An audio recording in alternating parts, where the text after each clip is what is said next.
Hello! Welcome back to my channel. నేను మీ శారద. నేను ఇవాళ మీకు పచ్చి పాలకోవ వేసి చూపిస్తున్నా అండి. మనం స్వీట్స్‌లో వేసుకుంటాం కదా కోవా, అది వేసి చూపిస్తున్నా.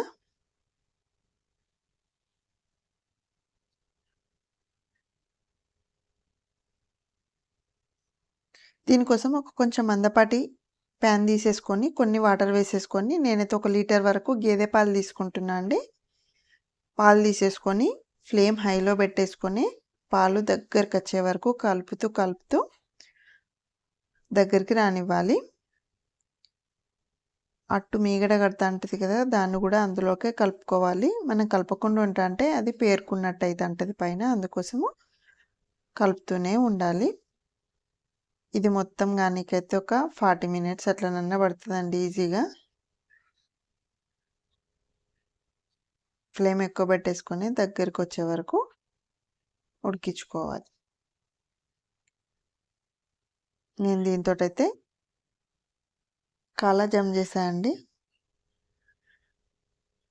మీరు వీడియో చూడకపోతే తప్పకుండా ఒకసారి చూడండి. ఇలా ఫ్లేమ్ ఎక్కువ పెట్టేసుకొని పాలు దగ్గరకు వచ్చే వరకు పొంగు వచ్చినా కానీ కలుపుతూ,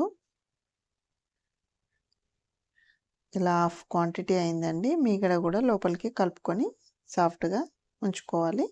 నేను గేదె పాలే తీసుకున్నా అండి. ఇందులో ఇట్లా దగ్గరకు వచ్చిన తర్వాత ఒక హాఫ్ టీ స్పూన్ వంట సోడా వేసేసుకుంటే టెక్చర్ సాఫ్ట్గా వస్తూ ఉంటుంది.